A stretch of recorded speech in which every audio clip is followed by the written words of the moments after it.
মহিলা মাদ্রাসা বার্ষিক ওয়াজ মাহফিলে সম্মানিত সভাপতি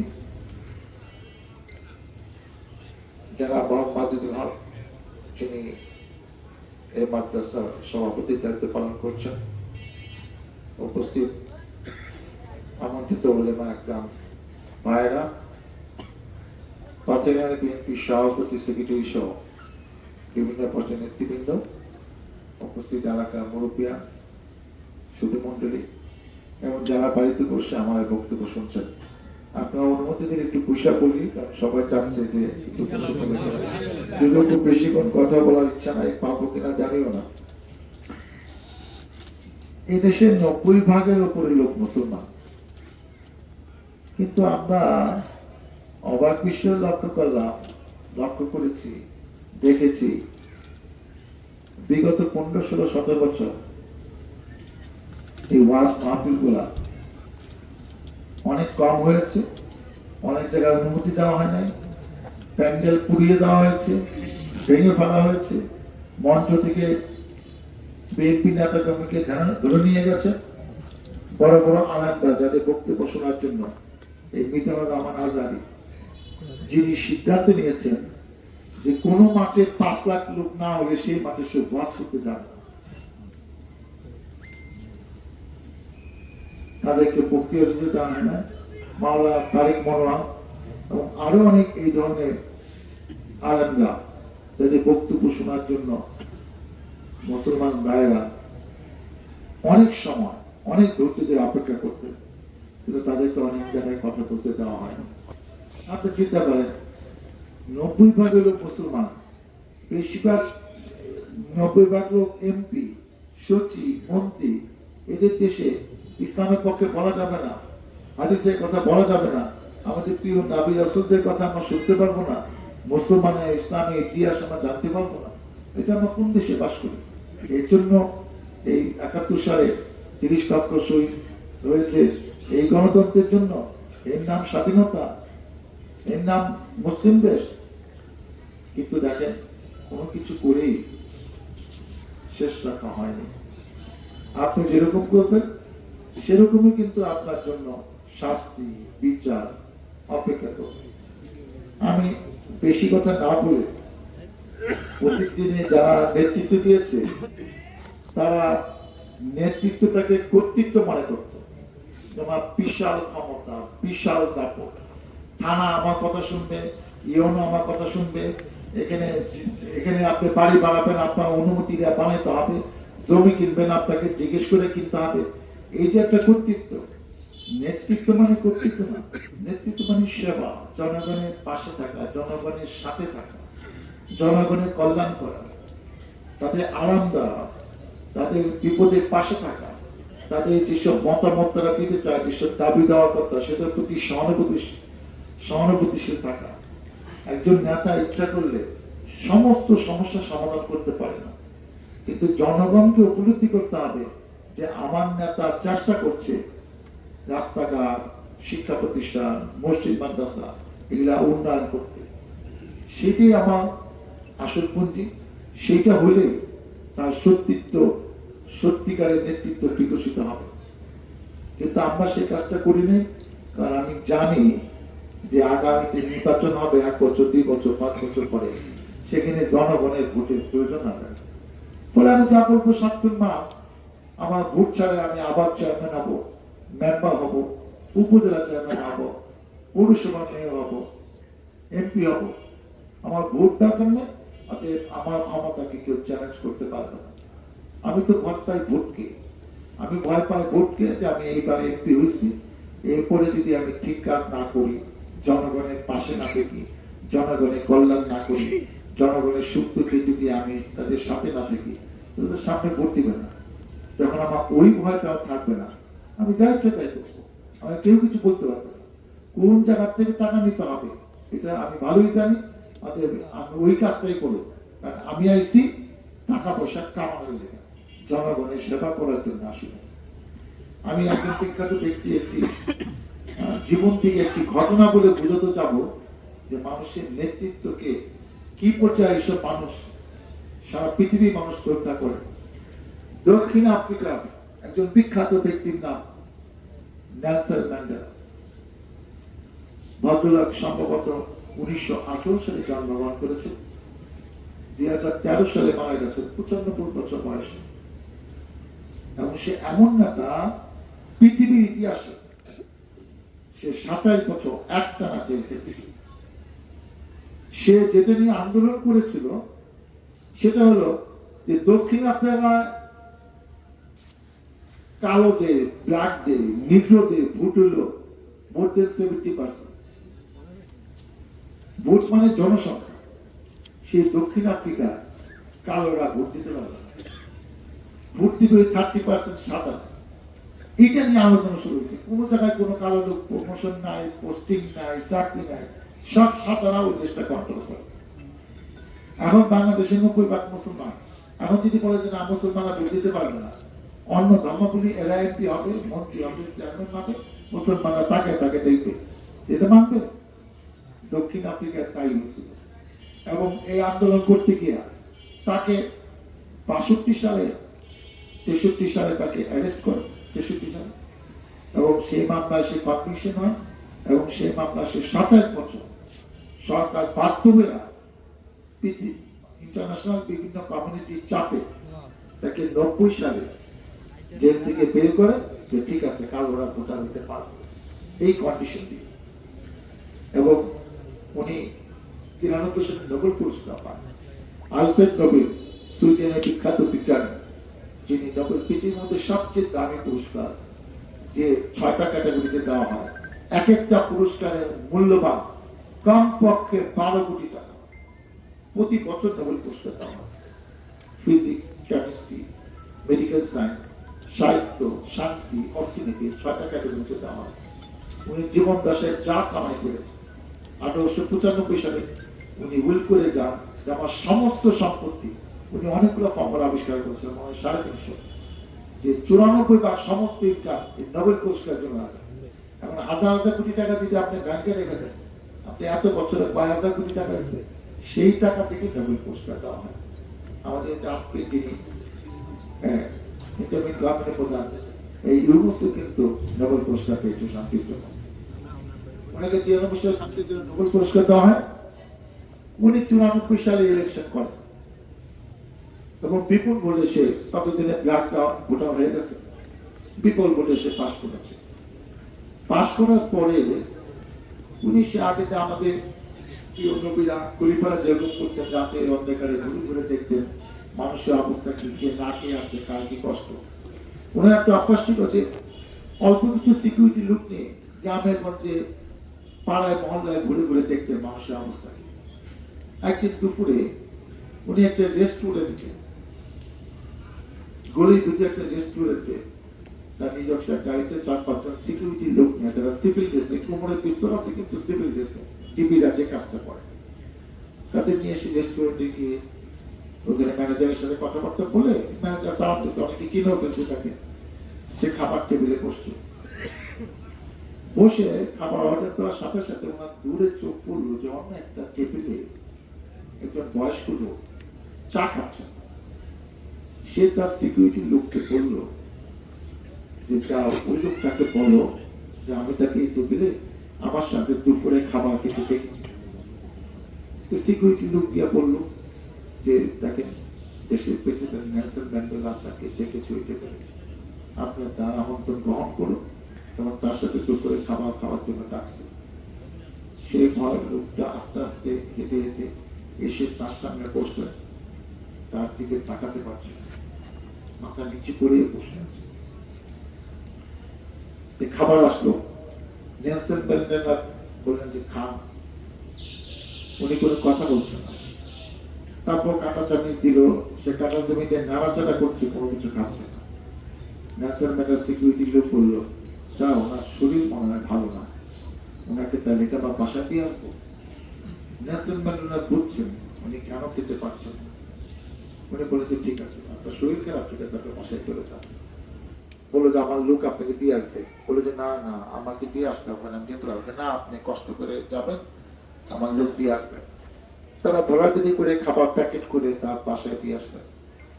নেলসন ম্যান্ডেলা কোনো খাবার খান নাই, কারণ তার কাছে একটা মজার গল্প আছে। সেই গল্পটা সে সিকিউরিটির লোকগুলাকে বললো। তা আসার পরে বললো, স্যার আপনি খান নাই? না, তোমরা বসো, তোমাদের একটা ঘটনা ঘটি। বললো, স্যার ওই লোকটা খুবই অসুস্থ, হাঁটতেও পারতেছিল না। আমরা তাকে একদম বেডরুম পর্যন্ত দিয়ে আসছি, এবং তার ওয়াইফ অন্য হয়ে ছুটে আসছে যে আমরা কি তাকে ধরে নিয়ে আসছি নাকি তাকে আমরা ধরে নিয়ে যাব সেটা দেখার জন্য। তারা পরিচয় টরিচয় দিয়ে তার ওয়াইফের হাতে তুলে দিয়ে বাসায় বিছনা শুয়ে চলে আসছে। বলেছে, সে খুব অসুস্থ। নেলসন ম্যান্ডেলা বলছে, এই লোকটা আমার জেলার ছিলেন। আমি যখন রাবিন দ্বীপে ছিলাম, সবচেয়ে কঠিন দ্বীপ, যে দ্বীপে গেলে মানুষ আর ওখান থেকে ফেরত আসে না, আমাকে সে ইচ্ছা মতো পিটাইছে। আমি যখন পানি চাইতাম আমার মুখে পেশাব করে দিছে এবং আমাকে অকথ্য ভাষায় গালিগালাজ করছে। উনি ভাবতে পারছে না সেই ব্যক্তি এখন দক্ষিণ আফ্রিকার রাষ্ট্রপতি, ইচ্ছা করলে তার অনেক ক্ষতি করতে পারে, তাকে জেলে নিতে পারে, আরো অনেক কিছু করতে পারে। সেগুলো কিছুই মনে রাখে, সব মাফ করে দিয়ে তাকে দেখা দিল এই ক্ষমতা না, যার ইচ্ছা তার সাথে খারাপ ব্যবহার করো না। তার আচরণ দিয়ে বুঝিয়ে দিল যে তুমি যা করেছো এটা ঠিক করো না। তুমি একজন জেলা হিসাবে তোমার আমার দায়িত্ব ছিল, হ্যাঁ আমরা তো জেল থাকি, জেলারের কাজ, আমাদের সুপারভাইজারদের কাজ কি আমাদের পিটানো, আমাদের অত্যাচার করা? এটা তো কাজ না। যেহেতু একটা পানিশমেন্ট, তোমার পরিবারের সাথে দেখা সাক্ষাৎ হবে না, তুমি এইখানে থাকবে ততক্ষণ বলে তোমার জামিন না, সেখানে তো খারাপ ব্যবহার করে। বিদেশে কোনোদিন কোনো খারাপ ব্যবহার নদীর নেই। এই যে কাজটা থেকে নেলসন ম্যান্ডেলার কাছ থেকে আমরা এই শিখলাম যে ক্ষমতা নিয়ে বাড়াবাড়ি করার দরকার নেই। এই ক্ষমতা কত পারে? ক্ষমতা নিয়ে বাড়াবাড়ি করতে পারে আল্লাহ। সে এই দুনিয়া কোথায় কি হচ্ছে না হচ্ছে সবকিছু জানে, সেই তো ক্ষমতার মালিক। কাকে কখন বসাবে, কাকে কখন সরাবে, সেইটা। আমরা 2 দিনের ক্ষমতার জন্য কি করি?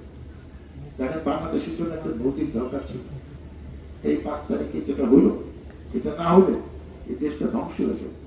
একটা গ্রুপ যদি নেতৃত্ব দেওয়ার যোগ্যতা না, যদি মাতবুরি না, 14 গোষ্ঠী মাতবুরি করে নাই, তারা প্রত্যেকটা এলাকায় নেতৃত্ব দিচ্ছে। যে নামাজ পড়ে না সে মসজিদ কমিটির সভাপতি, যে লেখাপড়া যায় না সে স্কুল কলেজের সভাপতি। মানে কি? এদিকে মগের মূল্য, এদিকে আমার বাবার দেশ।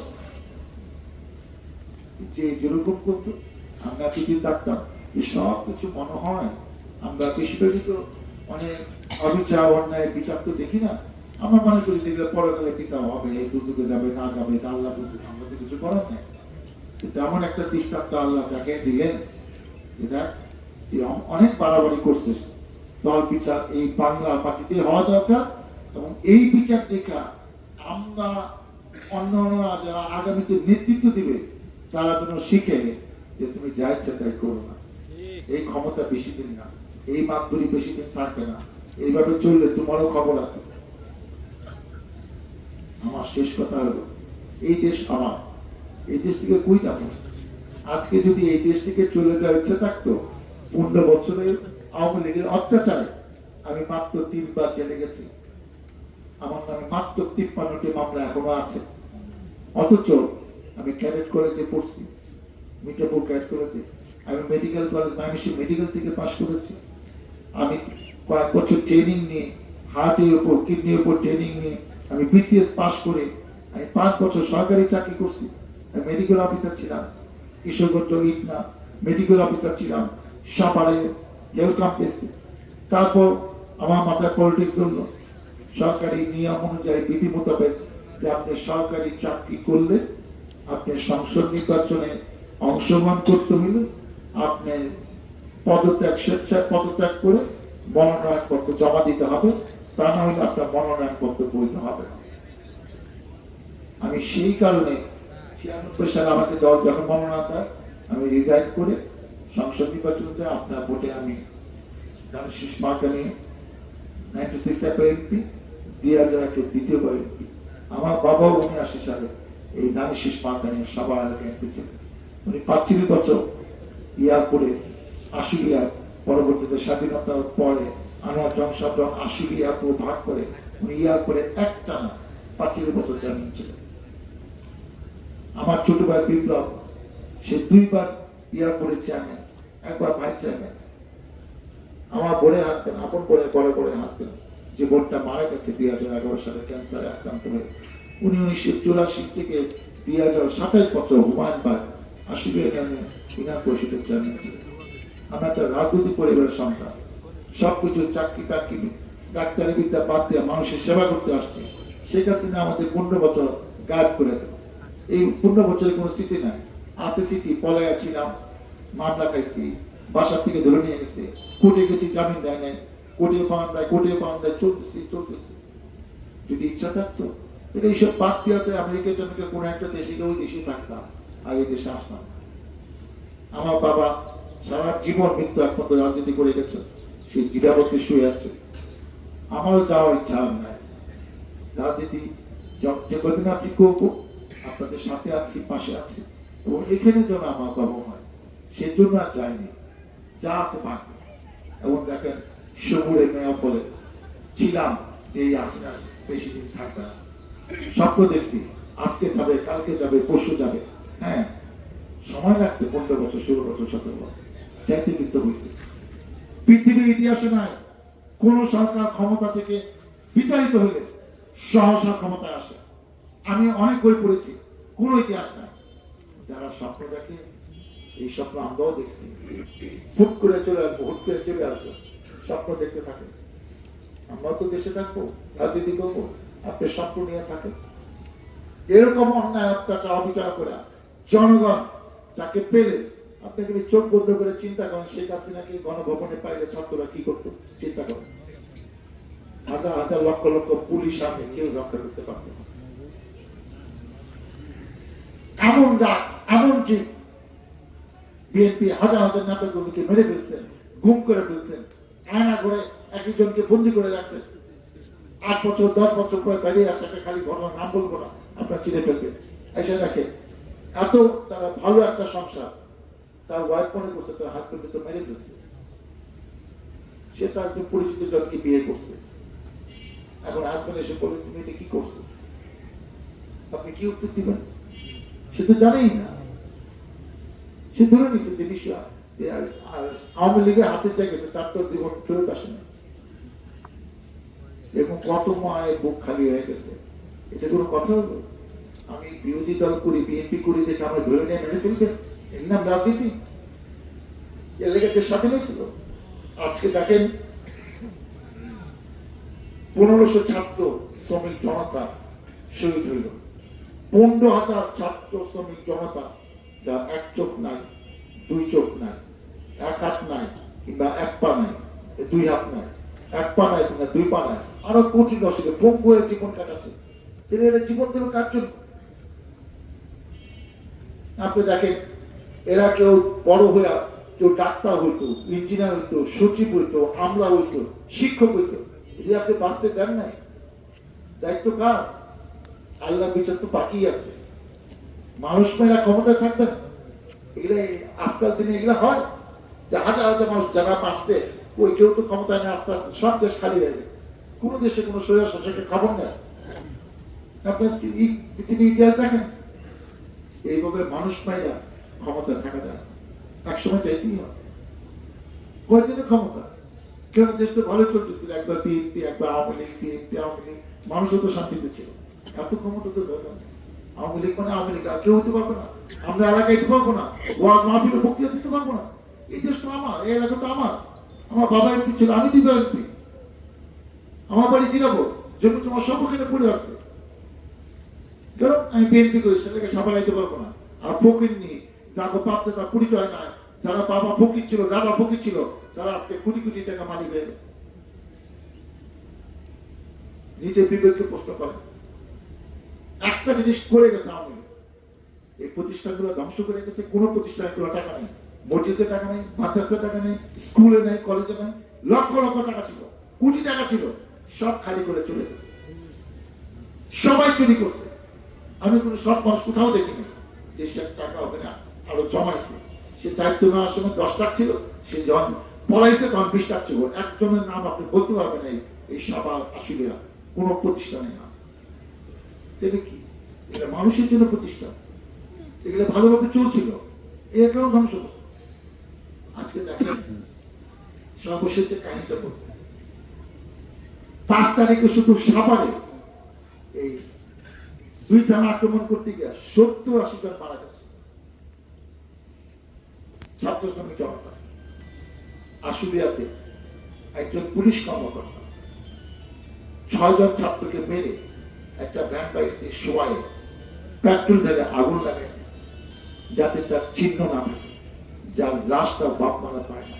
একটা মুসলমানের লাশ মুসলমান দাফন করতে পারবে না, তার পরিবার লাশটা দেখবে না, তার সন্তান মারা গেছে, তার পরিবারের শখ হয় না সেই সন্তানের জন্য একটা মাহফিল করতে, জানাজা করতে, কবর দিতে ইচ্ছা করে না? একজন মুসলমানের লাশ পুড়ে ফেলতে পারে? সে কি হিন্দু? এবং যে পুড়ে ফেললো যার নির্দেশ, সে ঢাকা বিশ্ববিদ্যালয় থেকে পাশ করা মাস্টার কি? আমি একটা পদের জন্য, প্রমোশনের জন্য যে আকামটা করলাম, তাহলে আমার শিক্ষা কি কাজে লাগবে? আমার এই বিবেক কোথায় ছিল? তার মানে শিক্ষিত মানুষগুলা যারা আওয়ামী লীগ করছে তাদের বিবেক নষ্ট হয়ে গেছে,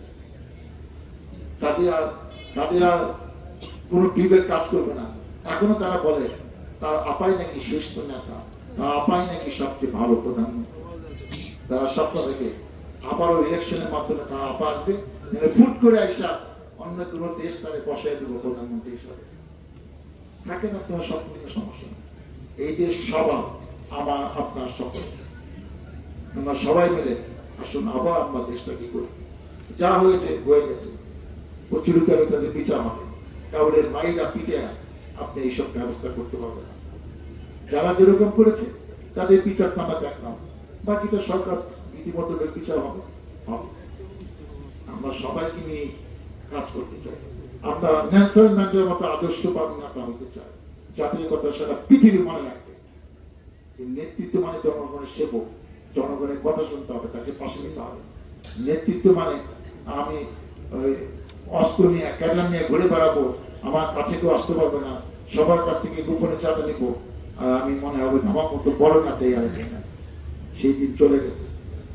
ওইভাবে কি নেতৃত্ব দিয়ে নেতৃত্ব বেশি দিন থাকবে? পরিশেষে আপনারা আমার জন্য দোয়া করবেন। যদি সুযোগ থাকে, ভাগ্যে থাকে, আপনাদের পাশে, আপনাদের সাথে, আপনাদের জন্য যেন কিছু করতে পারি, মহান আল্লাহ তাআলা আমাকে যেন সেই তৌফিক দেন। আর শরীফ ও হাসিমুন্নেসা মহিলা মাদ্রাসার জন্য আমার ব্যক্তিগত নগদ 25,000 টাকা অনুদান আমি আপনাদেরকে দিয়ে যাচ্ছি। আমি সভাপতিকে অনুরোধ করবো আমার এই অনুদান নেওয়ার জন্য। ইনশাআল্লাহ আগামীতে আবারও দেখা হবে আপনাদের সাথে, এখানে কিংবা অন্য কোনোখানে। আল্লাহ হাফেজ।